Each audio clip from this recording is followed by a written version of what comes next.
like, hey! My teacher is how I really think of you, so I'm really grateful to have you in California.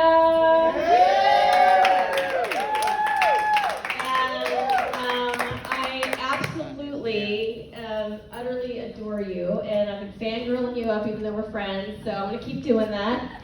And so everybody, let's give like a formal round of applause for Street!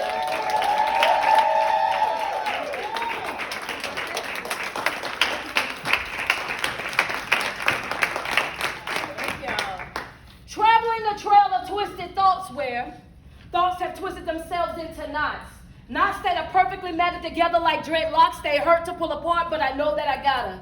I got a lot of broken hearts, and God knows I played my part, but right now I got to play my position. In this position is resistance. Not to mention I got to make the world pay attention. I got to find a power that's omnipotent. See, it has to be on time. Insanity, borderline, while traveling a thin line between love and hate. Mind so masturbated that it's already created an easy escape, while heart is telling me to stand fast in my faith in that this world is mine, so feel free to take it in, take it in, take it in, take it in, take it by force. And when I decide to let go, I can let go with no remorse. Why? Because I possess the divine right of choice. How y'all doing? It's your girl Streetport. I wanted to open with that because Natalie is probably the only person that have ever said, I want to hear your story. Normally when I go out and I just do my own thing, right? And she says, well, we want to know a little bit about your story and what changed your life and what pushed you to walk into your purpose. So it's a little bit different for me, right? Because now she's challenging me. All right? So with that being said, life been lifing. You know, life been lifing for a very long time. I pretty much raised myself. I was 15, 16 years old. I got a fake ID, and I went to Columbia, South Carolina with a fake ID and enrolled myself into a boarding school in order for me to be able to get a GED and to also make sure I had food, had lights, and also had adult supervision. I know that sounds crazy, because what type of 15, 16-year-old want adult supervision? But at that time, I was studying spiritual warfare on my own. So I wanted to go somewhere where they would take me to church. So I went there, and by the time they found out that, hey, look, she ain't supposed to be here, there was a Dean Haney, Miss Dean Haney. She said, well, she worked too hard to get here. I'm not taking her back home. So pretty much I stayed there. I continued to do what I was doing, and just like everybody else, right? You see how short that story was? That story was extremely short because I no longer live in that life, right? And one of the things that I pride myself on is being able to have that divine right of choice. If something is no longer servicing me, there's no need for me to have constant conversations about it, right? Yeah. We all got a story. I can come in here, we can cry all day. Oh, her mom did this, her dad did that, and she had it so hard. Everybody did. Everybody got a struggle. Everybody got something that's going on in their life, you know what I mean? Some of us won't even ever mention it because of the pain that it brings. Me, I'm just one of those individuals that says, hey, look, that happened. What's next? Because I can't grow continuously dwelling on what's already happened. I can't grow from that, you know, and I understand that, you know, sometimes we get with the therapist and they like, hey, well, we want to unpack this. I can unpack the trauma, understand the trauma, but I don't want to hold on to it. Come on. Yes. Right? Yes. I want to be able to move forward in my life.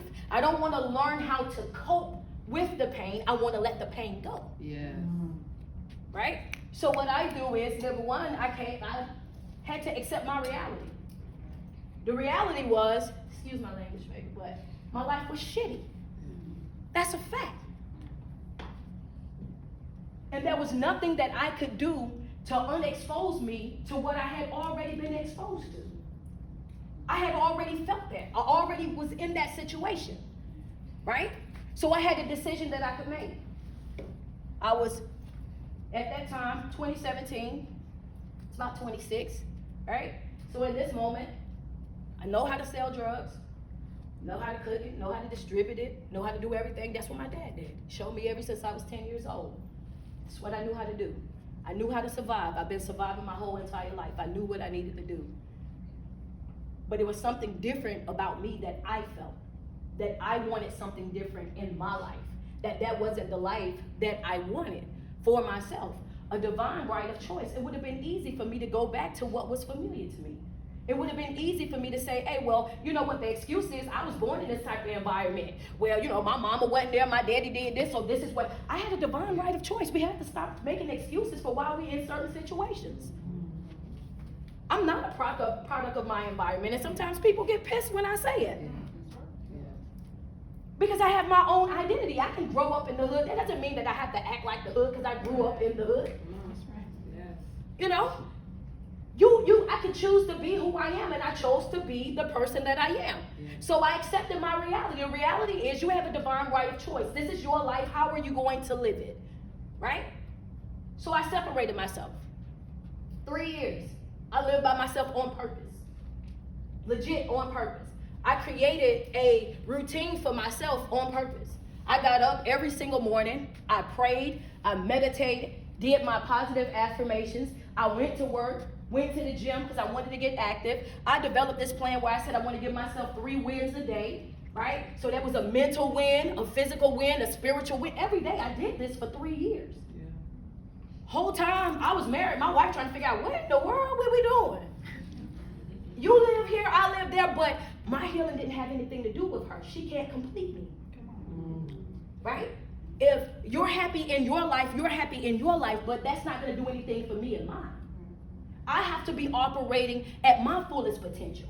I don't need you to complete me. I don't need you to be my joy. I don't need you to be my peace, because people wake up different all the time, right? Yeah. You can love me today and wake up tomorrow and decide this relationship is no longer shipping for you. And if that's the case, then hey, don't let me hold you up. Don't let me slow you up. Go ahead and do what you got to do. Yeah. That's how I feel. That's how I live every single day. Love my kids daily, but I don't have to talk to you every day. I do, you know what I'm saying? It's a good thing that we do, but I'm not so caught up and connected to people that I feel like I absolutely need you in order for me to survive. And a lot of times that's the reason why we struggle with life, is because we become so codependent on other people that we feel like we have to be connected to them in order for us to feel complete. If you want to live up to your fullest potential and you want to see what real peace feels like, learn how to be happy with you.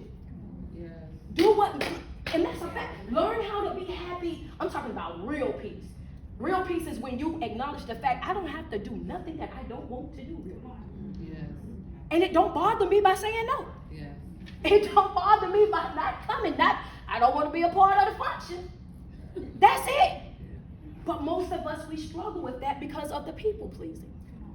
We want to please everybody. We want to do what everybody needs us to do. And in return, we feel like it's love. But people pleasing is not love. People pleasing is manipulation. You're doing what you're doing for them to manipulate the outcome. You're doing what you're doing because you want to control that situation. You want them to love you. You want them to pick you. You want them to think, oh yeah, I'm this person. And you're afraid to say no because you don't want to upset them. But loving somebody is sometimes saying no. Loving them sometimes is saying that I'm not going to be able to do it. And it's not that I'm not available. I'm just not available to do that. Right? Yes. It's a fact. They're like, wait a minute, yeah, you didn't think about that part, did you? Yeah. Yeah. That's exactly what it is. If you sit down and you think about it, you're like, well, wait a minute. Yeah, but that's exactly what it is. If I'm loving you and me trying to love you, I'm doing it to satisfy you. Why do I have to be unhappy for you to be happy? Why do I have to be uncomfortable in order for you to be comfortable? That's not a healthy relationship, right? So we have to think on those lines. So me, I chose me. Yeah. My divine right of choice. I want to work on me. I want to focus on me. I want to focus on my development. So that's what I done. And I chose that. I chose, this is my new reality. I'm going to work up every day. I'm going to be focusing on myself and my development. This is what I'm going to do. One thing about when you start working on yourself that you got to be aware of is that self-awareness. Because, baby, when you become, I'm telling you, because once I became self-aware, I wasn't just aware of my behavior. It made me aware of all the other behaviors of the people that was around me as well, right? Because I was doing what I was doing on purpose at this point. See, before when I was living and I was doing it, I wasn't really paying attention to it because we're busy living, we're busy doing, we're busy pleasing. But the moment that you step back and you step away and you become intentional in your life and you start showing up on purpose, loving on purpose, doing certain things on purpose, now a person can't tell you much about you because I know who I am. And when you know who you are, you also know who you are not. Yeah. So the projection and the gaslighting doesn't work the way that it used to. Yes. Yes. So now when they say things and do things, you're like, wait a minute, nah, that's not how that went. Yeah, that's a relationship. You know, and then what you have to do, you have to learn snip, snip. And that's where we struggle with the letting go. Self-awareness doesn't just make you aware of yourself.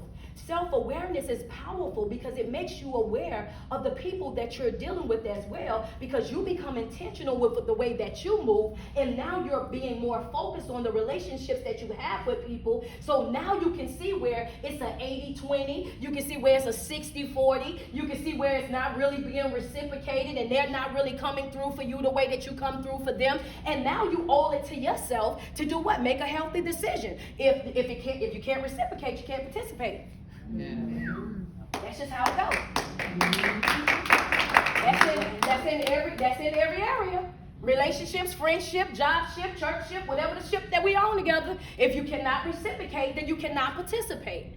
A lot of people will be like, well, coach, why do you say it like that? Because I'm going to say it like this, right? I'm not pouring into anybody that can't pour back into me.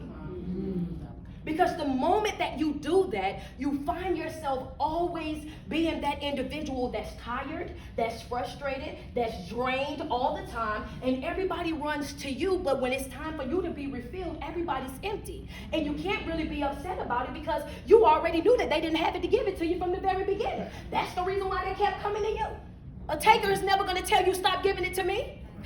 They ain't gonna tell you that, oh, yo, I don't need it no more. They're gonna take, whether they need it or not. Yeah. And the moment that you ask for something back, they're gonna act like, boy, you just stole something. You ever gave somebody something and then they get mad at you when you ask for your stuff back? You're like, wait a minute, you was happy when I gave that to you. How you happy when I gave it to you, but then you mad because I want my stuff back. You know what I mean? And it hurts you because it's like most of the time when we loving people, we're not even asking them to give us something that we're not giving them. Right. I'm not asking you to give me some love or give me something that I'm not willing to give to you. I'm just asking you to reciprocate it. If I show up for you, show up for me. If I'm willing to do it for you, then be willing to do it for me. And understand that it won't be all the time. We know life, and you're not going to be able to do some things, but we're talking about a little bit of effort. Yeah. Yeah. So I had to put myself in that isolated stage where I really just solely focused on myself, my development, learned what it was that I like. Believe it or not, that I had been people pleasing for so long that I didn't even know what I liked. I didn't know what my favorite food was no more, what my favorite pastime was no more, what I wanted to do, what made me happy. I didn't know. Because I had spent majority of my life making sure that all the people around me, making sure that they were good, chasing after them if they did this, helping them get that done, you know what I mean? And it wasn't until I stepped back and stepped away that I realized that I wasn't living up to my fullest potential, not because of them, but because of me. Yeah. Because I was operating with no boundaries. Mm-hmm. I was just giving. I'll be working. I mean, it's a thing when you're fasting, you're praying, you're doing all this work on yourself. And then every single time they get in trouble, you throw it all away to go try to save them. Mm-hmm. So now you got to dig yourself out of another legal situation that really had nothing to do with you. But that loyalty, right? My loyalty means that I got to constantly sacrifice myself, constantly put myself in uncomfortable, disrespectful situations. Mm-hmm. People always, and we're going through this because everybody's always like, why you cut everybody off? This is why. I'm letting you know, like, you know what I mean? I love people, I do. I love my family, I do. But I just seen where it wasn't good for me. It was toxic for me. I can love you, but that doesn't mean that I have to be connected to you, right? And I can forgive you, but that doesn't mean that we have to be connected. That doesn't mean that we have to hang out and all of these different things. I can pray from you from my house. I ain't gotta come to yours to do it. Right. So my first thing was me basically accepting this is my new reality. I have to focus on myself. I have to focus on my development. I have to make myself my own priority, not because of somebody else, but because of me. I was the person that was damaging me because I was constantly sacrificing myself for other people. And I was thinking that it was love, but it was never love. It was really people pleasing. I was doing the things that I was doing because I wanted them to love me a certain type of way, to see me a certain type of way, to respond to me a certain type of way. So that self-awareness made me aware of me. And it also made me aware of the fact that I'm more of a friend to you than you are to me. What you say? What you say? I'm more of a family member to you than you are to me. Yes. And the moment that I pull back and I'm not the first to call, the first to text, if I'm not initiating the meetups, the meetings and whatnot, then we won't talk for weeks. The only reason why we're interacting is because I'm constantly reaching out to you guys. And once I saw that, it was like, okay, this letting go thing is getting a little bit easy right now. It's getting a little bit easy, right? So then I started eliminating relationships, right? And it got easier and easier because I could see that it wasn't good for me. I could see that it was toxic. I could see that it wasn't beneficial. I could see that it wasn't servicing me in any type of way. So I was walking away from those individual relationships because I had made up in my mind that I only wanted to deal with people that had that same type of mentality. I didn't want to be unequally yoked anymore. Mm-hmm. Because that's what happens. Here I am, ready to be obedient and live this good old life. And here I am attached to a person that's still like, hey, look, I want to live in the moment. I just want to just do, you know? And so I'm constantly doing this. The more that I want to move forward, they're dragging me back. The more that I'm trying to get better and move and do this, I got to come over there every 22 days or so. I got to come get them back on board because they didn't did this and they didn't did that. And then I had to understand that that's not my job. I'm not Superwoman. I'm not Superman. I'm not God. That ain't my job. And I ain't your mama. It's not my job to raise you. You know? But we take on these things because I had that loyalty to people. And I say that to say that you first got to be loyal to you. Yes. Your first responsibility is to be loyal to yourself. And you have to stop being attached to environments, conversations, friendships, familyships, anything that causes you to abandon the person that you are. If you have to water yourself down, if you have to dilute the person that you are, if you have to sugarcoat you in order for you to be able to fit in, then that's not the environment. And so, it made it easy for me. But a lot of times we struggle with letting go because we think it's emotional. But letting go is not emotional, it's logical. We operate in it because we're wrapped up in our emotions, but I'm telling you that that's wrong. Why do you say that, Coach? Because it's facts over feelings. We stay in relationships, in friendships, in familyships, in toxic situations longer than we have to be because we're wrapped up in our feelings. I still love them. I can't leave them while I still love them. I still care, and it might be, and we sit over there and we waste years on top of years on top of years in a situation that's not servicing us because we're wrapped up in our feelings.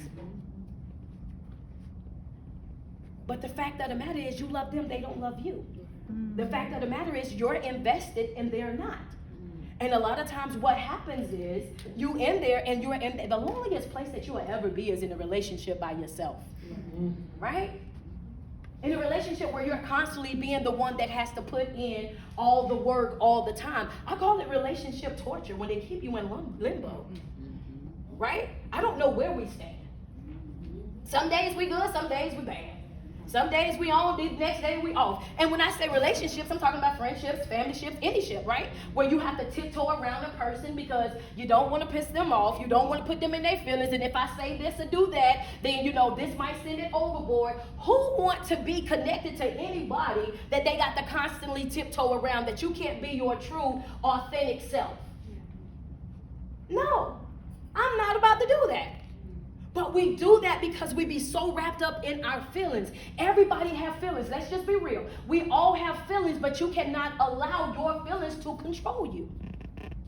Because allowing your feelings to control you, understand, will constantly it's going to cost you every single time. Operating out of your feelings is going to cost you all every single time. Every single time. You're going to overstay your welcome. You're going to overplay your part. You're going to overspend your finances because of the love that you have for an individual. You have to take your feelings out of some situations and just say, you know what? We got to deal with what is real. What is real is that you're rude, you're disrespectful, you cannot reciprocate. This right here ain't for me. The ship just ain't shipping the way that it's supposed to be shipping. And the ship is designed to do what? Take you places. And when the ship ain't taking you places, it's time to abort the mission.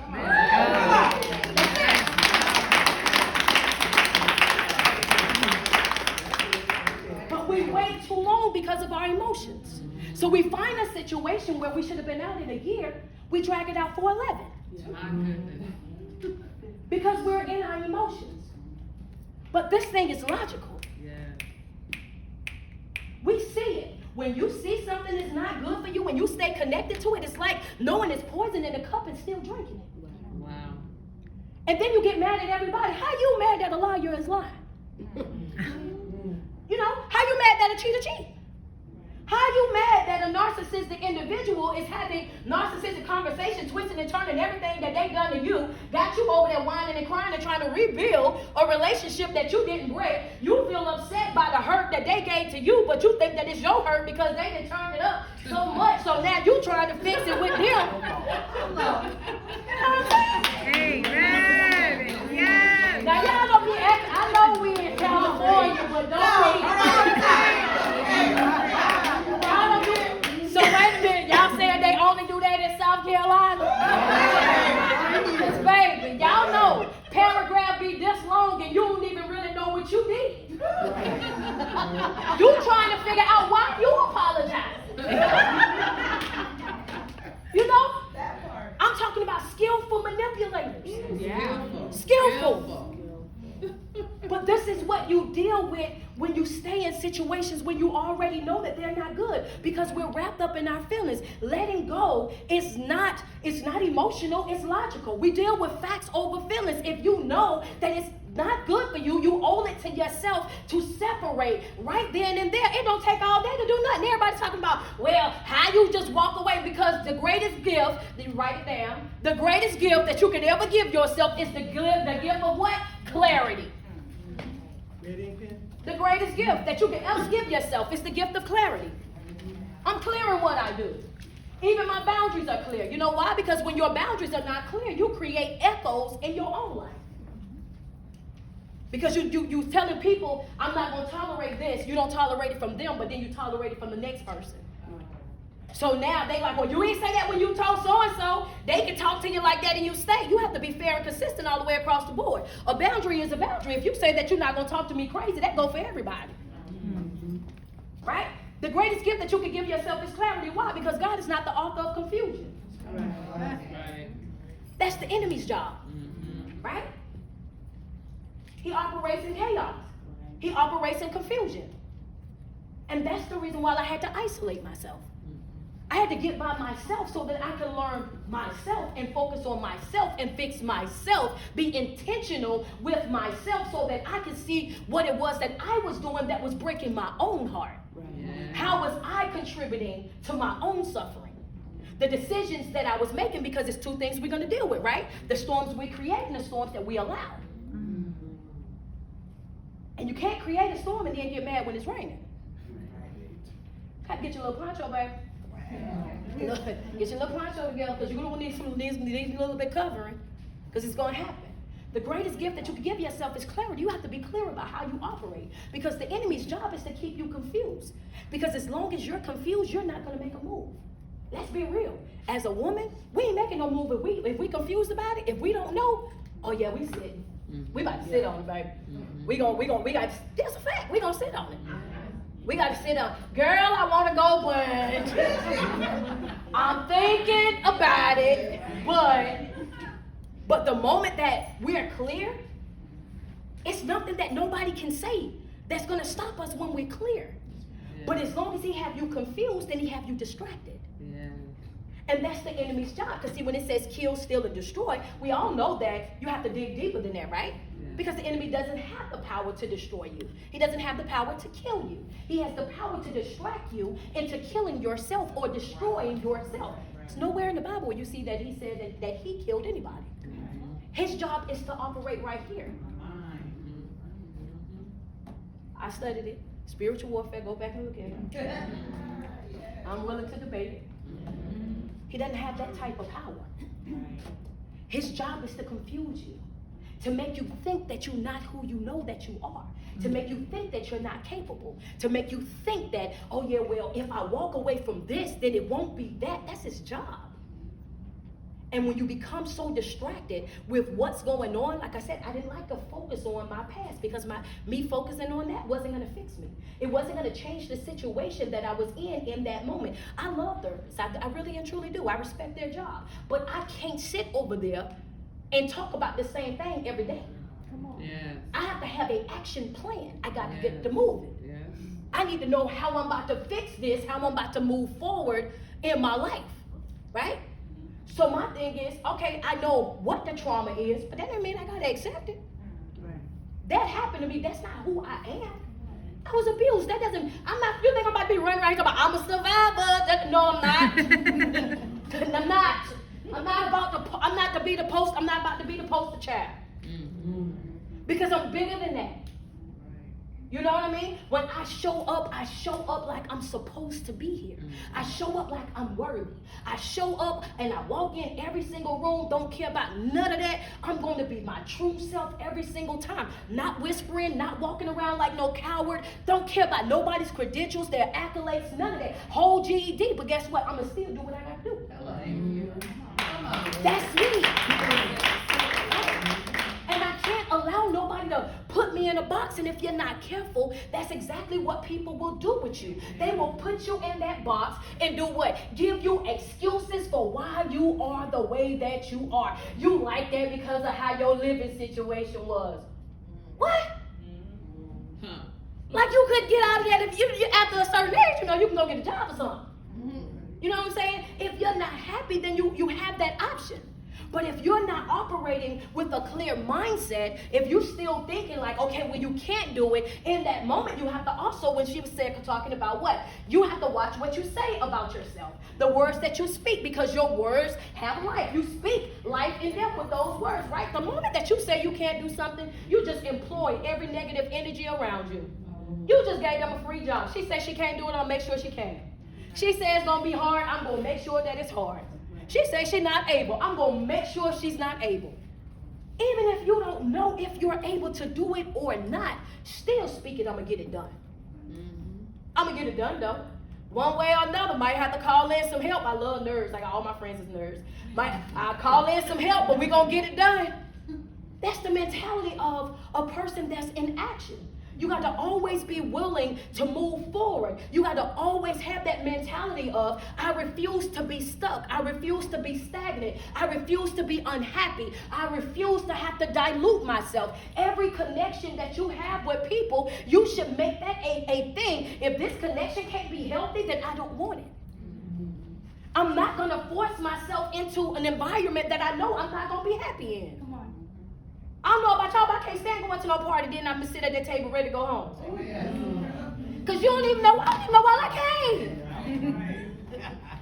You mad at everybody at the party that ain't even did nothing to you because you know you ain't want to go. You know what I'm saying? You didn't. I be doing that, y'all. I done did it, sitting in the corner. I'm like, why, Jesus? Why did I even, you know? And that goes into what I'm about to say. Yeah. That's the truth. Yeah. But it goes into what I'm saying about honoring yourself, right? We have to learn how to honor ourselves. And honoring ourselves is understanding that I matter. How I feel matter, right? If I'm uncomfortable, I should be able to say that I'm uncomfortable. I should be able to speak up for myself without it being, turned into a argument, a disagreement, or anything like that. I want to talk to somebody that's able to communicate effectively. Somebody that's able to not just communicate, but also comprehend. You have to be able to pick up what I'm putting down. You got to get on through. Y'all know I cut people off before my nose. You know what I'm saying? So finding your purpose, I'm going to be honest with y'all. I didn't find my purpose. My purpose found me. Yeah. A lot of times we spend that time and we say, well, we're looking for our purpose. We want our purpose. But I didn't find my purpose found me. I was on Facebook, man. I was at my wit's end. I told y'all I was in isolation. I was aware of myself. I knew I wasn't doing nobody no wrong because I wasn't dealing with nobody. Right? I done cut everybody off. So I know it ain't me this time. And somehow or another, it was still something. So at this point, I still love the Lord, but I cussed a lot. At that time, and I'm on Facebook and I'm going at it. I went to sleep, I woke up, it was at 6.4 million in less than 24 hours. Wow, beautiful. And everybody wanted more videos. It's like, we need that. Give us some more videos. And I started making videos every day, going live, doing videos and everything, every single day from that point forward. And then it was one of those things where I could wake up and just make tons of videos and it don't even feel like work. Like, it's just like, this is what I'm thinking about. This was on my mind. Here y'all go. And, and I would go on, but it was fulfilling to me. You know how you do something that you love what you do so much that it don't even, you just do it. Yeah, you just do it. And that's just how it was. I would wake up, I would make the videos, and I would just go on to work and come back. And then, when it came down to, me actually becoming a full-time motivational speaker and life coach, all of that all just came into play because they gave me a decision. They was like, you can either work this job or you could make these videos. And I decided I was going to make videos.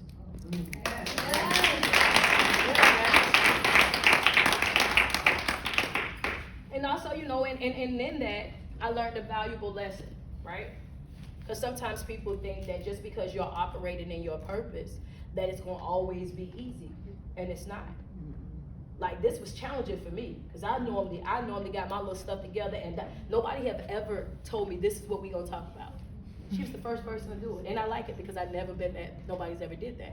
But one of the things that I will say too is, for me, it's like walking in your purpose, operating in your purpose, living in your purpose, it's a challenge every single day, because waking up and choosing yourself every day, that puts you on a whole nother level in life. And you know how they say that, a new level, new devil. You constantly have stuff that's happening. Like, oh, you think you're going to be happy today? You think this is going to be how this was? Like, on my whole way here. My back has been out the whole entire way. We've been doing all kind of stuff to get my back going. Anybody else probably would have been like, I ain't going to be able to make it. My back is messed up, da-da-da. I went and got me some shots and got on the plane, and I was still here. You have to show up, for yourself, right? And also, it's going to be times where you have to show up and you have to operate in your purpose, even if it's in areas that you're triggered by. It's a fact. You like, how you want me to get up there, and you want me to? I'm going to tell you how it happened.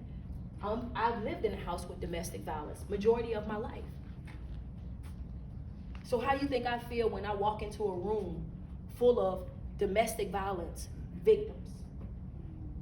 All sitting there. I'm walking in the room. You think I'm not triggered? You think I want to cry just as much as they cry? You know what I mean? When I'm hearing their stories and the things that they've gone through, but I'm still there to do a job. I just go in and I just do work. And still be able to love them, to understand what they're saying, but still tell them, hey, sis, it's time to move forward. I get it, I understand it, I do. I've been there, I know what you mean, but you cannot give your abuser the privilege, the honor of ruining this part of your life and then watching you suffer for the rest of your life with it. Dragging that trauma, dragging that pain all the way out. You can't let them make your heart hard. To the point where you don't want to love anymore. Or you feel like everybody's like that person. So it's a different vibe. So I just get up every day and I do what I do. All right? So that's pretty much me.